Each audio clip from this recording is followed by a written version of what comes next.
Hello student, स्वागत है हमारे YouTube channel Prayag technical classes में। तो स्टूडेंट, आज हम आप लोगों के लिए फिजिक्स का प्रैक्टिस सेट 4 लेकर आए हैं, जो कि हमारे आने वाला एयरफोर्स एग्ज़ाम के लिए बहुत ही महत्वपूर्ण ये प्रैक्टिस सेट हैं। तो आइए आज का हम प्रैक्टिस सेट को स्टार्ट करते हैं। और स्टूडेंट, आप लोग कमेंट कर बताइएगा कि ये प्रैक्टिस सेट आपको कैसा लगा और इसमें आपको कितना मार्क आया, ताकि हम समझ सकें कि आगे जो तैयारी है वो कैसी चल रही है। तो चलिए आज के फर्स्ट क्वेश्चन को हम देखते हैं। आज का हमारा पहला क्वेश्चन है कि यंग गुणांक का बीमा बताइए। तो आप देख रहे होंगे ऑप्शन को, अगर आप जानते हैं तो इसको कमेंट कर सकते हैं। तो यंग गुणांक आपके बीमा होता है, यंग गुणांक जो बराबर होता है प्रतिबल के बराबर होता है। तो प्रतिबल बराबर होता है बल बटा क्षेत्रफल। तो बल का आपका होता है जो बीमा होता है ML/T−2 होता है, और क्षेत्रफल यानी एरिया का L² होता है। तो एक L से 1L से 1 कल ख़त्म हो जाएगा, तो आपका ये हो जाएगा ML−T−2। तो देखते हैं ऑप्शन नंबर कौन सा सही है। तो इसका हमारा ऑप्शन नंबर तीसरा जो है राइट आंसर हो गया। चलिए अगले क्वेश्चन की तरफ बढ़ते हैं। अगला क्वेश्चन है कि बंद कमरे में फ्रिज का गेट खोल दिया जाए तो कमरे का ताप पर क्या प्रभाव पड़ेगा।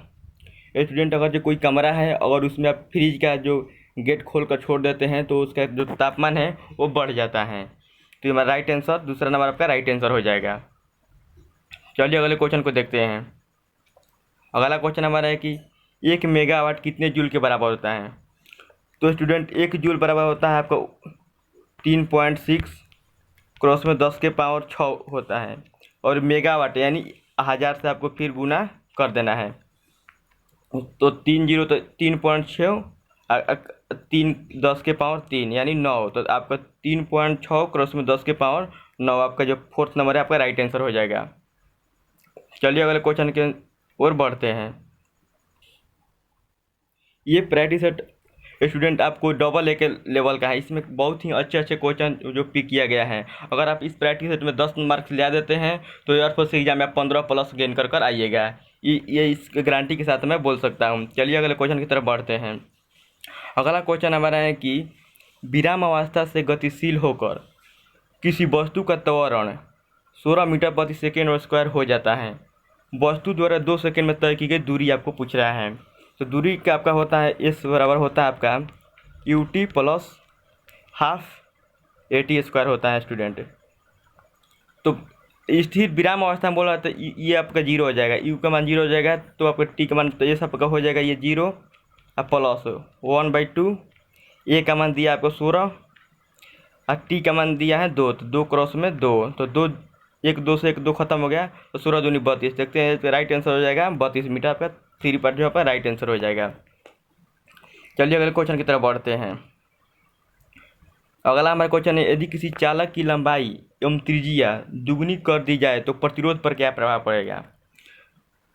तो आप ऑप्शन देख रहे होंगे। तो चलिए स्टूडेंट, इसको सॉल्व कर हम बताते हैं कि कैसा आपका आंसर आएगा। तो R बराबर आपका होता है ρ/L/A होता है एरिया। तो लंबाई या त्रिज्या दुगना बोला है तो आपको L ये आपका कांस्टेंट हो गया, तो L बराबर हो जाएगा πr²। ये क्षेत्रफल आपका πr² होता है, तो r² L आपका 2 गुना है 2, त्रिज्या को 2 गुना करिएगा 4, तो 1/2 यानी आधी। देखिए आंसर कौन सा होगा, जो प्रतिरोध जो आपका आधी हो जाएगा। यदि किसी चालक की लंबाई हम त्रिज्या को 2 गुना किया जाएगा तो आपका प्रतिरोध जो है वो आपका आधा हो जाएगा। चलिए अगले क्वेश्चन की तरफ बढ़ते हैं। अगला हमारा क्वेश्चन है कि 500 ग्राम का एक पिंड स्थिर अवस्था में है।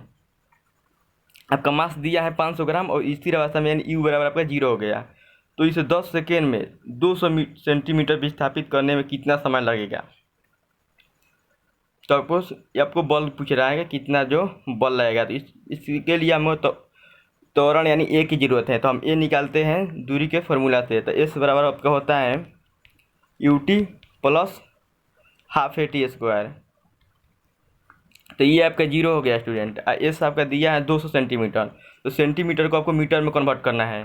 तो मीटर में कन्वर्ट कीजिएगा तो 200 अब बाटा आपको 100 मीटर में कन्वर्ट करने के लिए U आपका 0 हो गया प्लस 1/2 हो गया, और A की वैल्यू आपको निकालना है। T आपको दिया है 10 क्रॉस में 10, तो 2 0 से 2 0 खत्म, तो आपका 4, तो A बराबर आपको हो जाएगा 4 और 10 यानी 100। तो आप ए का आपका वैल्यू निकल गया, ए बराबर आपका हो गया 4/100। अब पूछ रहा है आपका बॉल, तो एफ बराबर होता है आपका MA। तो एम का आपका मान दिया है 500 ग्राम दिया है, तो आपको किलो किलो में चेंज कीजिएगा तो 500, तो 1/2 आपका हो जाएगा। आपको दिया है 4/1000, आपको ए का मान आया है।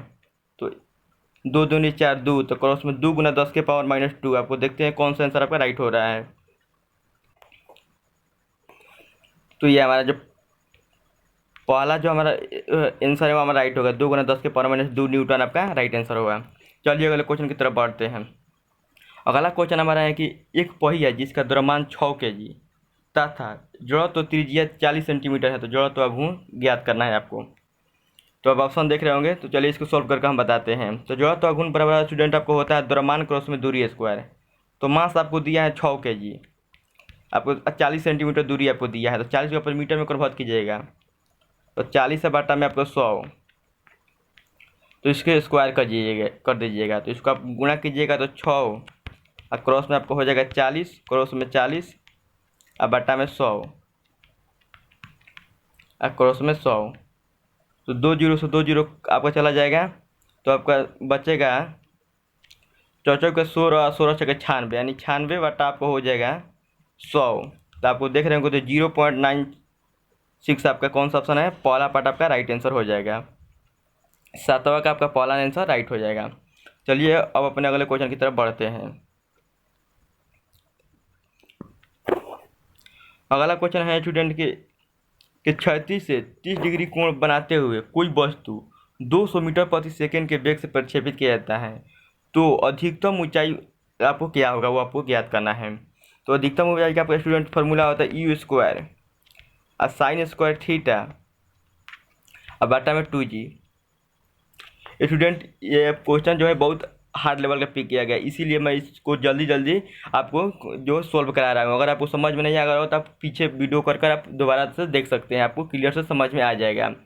क्योंकि स्टूडेंट डायरेक्ट आंसर बता देने से आपको कोई उतना फ़ायदा नहीं होगा, इसीलिए मैं सारे क्वेश्चन को डिटेल से आपको जो जितना आपको उनसे कॉन्सेप्ट बन रहा है मैं सारे उसको डिस्कस करते हुए आगे बढ़ूँगा। तो चलिए इसको हम सॉल्व करते हैं।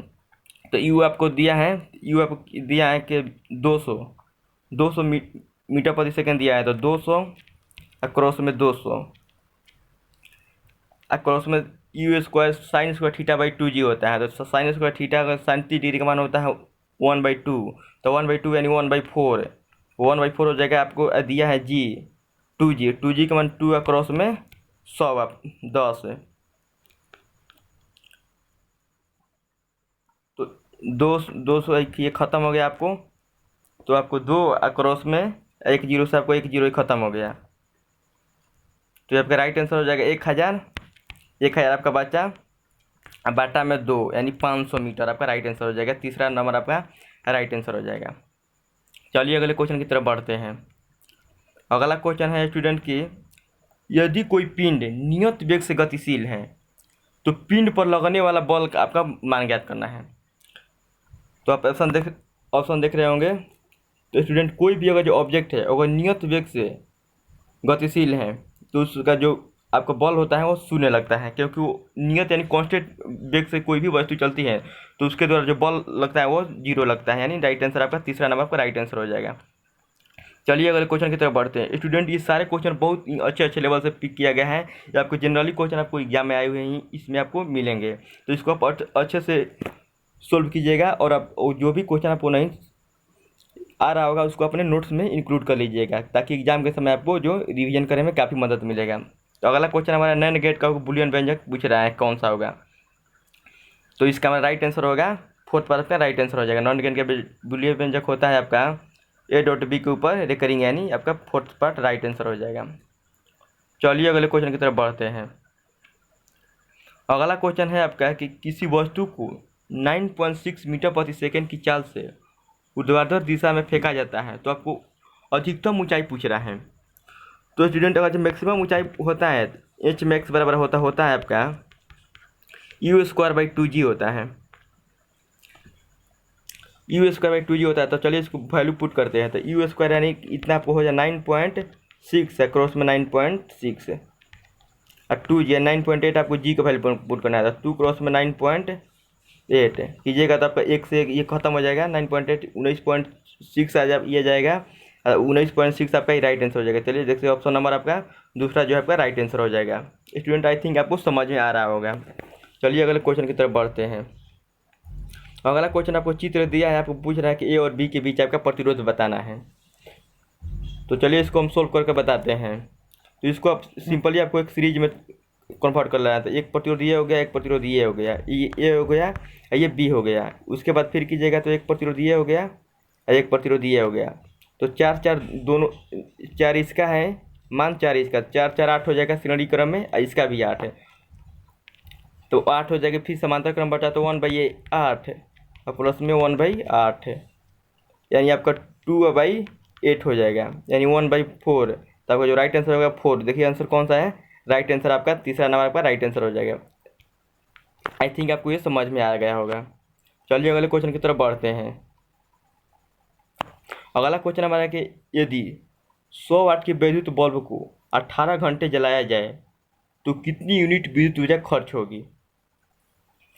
तो स्टूडेंट इसका जो आपका फॉर्मूला होता है आपको होता है वाट।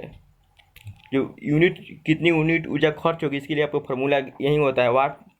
यूनिट निकालने के वाट को उसमें घंटा, घंटा बटा में आपको होता है 1000। चलिए वैल्यू पुट करते हैं।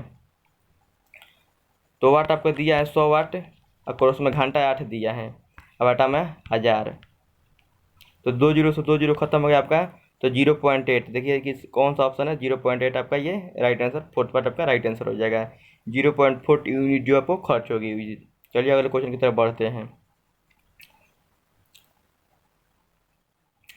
अगला क्वेश्चन हमारा है कि बंद कमरे में विद्युत पंखा चलाने पर कमरे के ताप पर क्या प्रभाव पड़ेगा। तब ऑप्शन देख रहे होंगे। तो इसका राइट आंसर जो होगा तीसरा पार्ट आपका राइट आंसर हो जाएगा। बंद कमरा में पंखा चलाएंगे तो हमारा जो कमरे का ताप है बढ़ जाएगा। और यहीं पर फ्रिज में जो मैंने क्वेश्चन बताया, क्वेश्चन नंबर 2 शायद था कि बंद कमरे में अगर फ्रिज भी चालू करके छोड़ दिया जाएगा तो उसका भी ताप आपका बढ़ जाता है। तो ये आपको अच्छी तरह से समझ लेना है। चलिए अगले क्वेश्चन की तरफ बढ़ते हैं। अगला हमारा क्वेश्चन है यदि प्रक्षेप कोण को स्थिर रखते हुए वेग को 2 गुना कर दिया जाए तो अधिकतम परास क्या होगा। तो अब ऑप्शन देख रहे होंगे। चलिए इसको मैं सोल्व करके बताता हूँ। इसका होता है आर रेट आपका समानुपाती होता है यू स्क्वायर का। तो वेग दुगुना बोल रहा है तो दुगुना का यानी आर बराबर 2 गुना यानी 4। तो 4 गुना आप देख रहे होंगे तो हमें पहला नंबर इसका राइट आंसर हो जाएगा। 2 का स्क्वायर हो जाएगा तो 4 आपका हो जाएगा। आर जो होता है डायरेक्ट समानुपाती होता है वेग का। चलिए अगला क्वेश्चन देखते हैं। ये स्टूडेंट क्वेश्चन एग्जाम के पॉइंट ऑफ व्यू से बहुत महत्वपूर्ण क्वेश्चन है। ये जनरली आपको एग्जाम में पूछता रहता है किलोवाट घंटा किसका जो इकाई है, तो आपको ऊर्जा की इकाई है। और ये किलोवाट घंटा पर आपको शायद पता है 3.6 क्रॉस में 10 के पावर 6 आपका जूल होता है। चलिए अगले क्वेश्चन की तरफ बढ़ते हैं। अगला क्वेश्चन स्टूडेंट है कि 2 बल जिसका परिमाण 5 न्यूटन एवं 10 न्यूटन है एक दूसरे से 120 डिग्री पर कार्य करता है तो परिणामी आपको ज्ञात करना है। तो स्टूडेंट इसका आपको जो डायरेक्ट जो फॉर्मूला होता है परिणामी ज्ञात करने के लिए होता है आर स्क्वायर बराबर आपको होता है a square plus b square plus 2ab cos theta आपका होता 2ab कॉस थीटा आपका ये फॉर्मूला होता है। तो आपको वैल्यू पुट कर देना है। तो वैल्यू पुट कीजिएगा तो 5 का स्क्वायर 50 25 हो जाएगा, 100 का 10 का नहीं 100 125 है। क्रॉस में हो जाएगा 2 क्रॉस में 5 गुनी 10 यानी 50 है। कॉस आपका 120 डिग्री का होता है -1/2 होता है। तो चलिए इसको बताते हैं। तो 125 आपका ये आया माइनस आपका होता है 2 क्रॉस में 50 क्रॉस में -1/2 ये आपका प्लस है। तो एक जो ये खत्म हो गया तो 125 है -50 यानी 75। अब 75 आप रूट में कीजिएगा तो 5√3 आपका ये हो जाएगा। चलिए आपको ये ऑप्शन दिखाते हैं कौन सा राइट ऑप्शन होगा। तो 5√3 आपके देख रहे हैं फोर्थ पार्ट आपका राइट आंसर हो जाएगा। चलिए अगले क्वेश्चन की तरफ बढ़ते हैं। टायर का फटना किस ऊष्मागति के विधि पर आधारित है। तो आप ऑप्शन देख रहे होंगे। तो इसका राइट आंसर हो जाएगा तीसरा नंबर रुद्धोष्म विधि द्वारा ये टायर का जो फटता है ये हमारे रुद्धोष्म विधि पर आधारित है। स्टूडेंट इस प्रैक्टिस सेट में बहुत ही अच्छे अच्छे क्वेश्चन है, जितना भी बोलूँ इसको तारीफ करूँ बहुत ही कम ही आपको तारीफ हो जाएगा, क्योंकि बहुत ही आपको जो है आपको प्रीवियस ईयर जो एग्जाम हुआ है उसी पर बेस पर ही आधारित आपको ये प्रश्न लिया गया है। तो स्टूडेंट इसको आप जरूर कमेंट कीजिएगा कि आपको जो कितना मार्क्स आया। अगला क्वेश्चन हमारा है कि लेंज का नियम किसके संरक्षण पर सिद्धांत पर कार्य करता है, तो हमारे ऊर्जा संरक्षण के सिद्धांत पर लेंज का नियम कार्य करता है। अगला हमारा क्वेश्चन है, देखिए अगला क्वेश्चन, एसी को डीसी में परिवर्तित करने वाले विद्युतीय उपकरण निम्न में से कौन है। तो ऑप्शन देख रहे होंगे आप, तो इसका हमारा राइट आंसर होगा फोर्थ पार्ट, एसी को डीसी में जो करता है वो दृष्टिकारी करता है। चलिए अगले क्वेश्चन की तरफ बढ़ते हैं। अगला क्वेश्चन हमारा है कि ताप के बढ़ने से अर्धचालक का प्रतिरोध क्या होता है। तो जो ऑप्शन देख रहे होंगे, तो इसका राइट आंसर होगा घटता है। अगर यहीं पर आपको दिया होता कि अगर ताप बढ़ाने पर चालक का प्रतिरोध, तो चालक आपका बढ़ता है, और अर्धचालक का बोलेगा तो आप पर घटता है। दूसरा पार्ट आपका राइट आंसर हो जाएगा। चलिए अगले क्वेश्चन की तरफ बढ़ते हैं। अगला क्वेश्चन हमारे वायल का नियम जो है निम्न में से कौन सा है। तो देख रहे होंगे ऑप्शन आप, तो इसका हमारा राइट आंसर हो जाएगा पहला पार्ट आपका राइट आंसर हो जाएगा, पीवी बराबर नियत होता है। चलिए अगले क्वेश्चन की तरफ बढ़ते हैं। अगला क्वेश्चन हमारा निकट दृष्टि दोष को दूर करने के लिए किस लेंस का व्यवहार किया जाता है। तो ऑप्शन देख रहे होंगे, तो निकट दृष्टि दोष के लिए दूर करने के लिए आपको अवतल लेंस का उपयोग किया जाता है, और दूर दृष्टि बोलता है तो आपका उत्तल लेंस होता है। चलिए अगले क्वेश्चन की तरफ बढ़ते हैं। नींव में स्याही का प्रवाह किस घटना को दिखाता है। तो आप ऑप्शन देख रहे होंगे, तो इसका तो हमारा राइट आंसर हो जाएगा केशिकत्व का। जो नींव का स्याही है वो केशिकत्व के जो सिद्धांत होता है उसी पर आधारित है। और आज का हमारा लास्ट क्वेश्चन है, कमानी में कौन सी ऊर्जा होती है। तो इसका हमारा राइट आंसर हो जाएगा दूसरा, स्थितिज ऊर्जा। जो हमारा कमानी होता है उसमें स्थितिज ऊर्जा संचित होती है। तो स्टूडेंट आज हमने 25 क्वेश्चन करा दिया। आई थिंक आप कमेंट करके बताइएगा कि ये प्रैक्टिस सेट आपको कैसा लगा। और अगर आप हमारे 5000+ क्वेश्चन को जो टॉपिक बाई जो रिवाइज करा रहे हैं, अगर वो आप नहीं देखे हैं तो आप जाकर प्ले लिस्ट में देख सकते हैं। या इंग्लिश किसी भी चीज़ की आपको प्रैक्टिस सेट की जरूरत है स्टूडेंट, आप कमेंट कर दीजिएगा, मैं उसके वीडियो बनाकर आपको प्रोवाइड करा दूँगा। चलिए, जय हिंद, जय भारत, वंदे मातरम।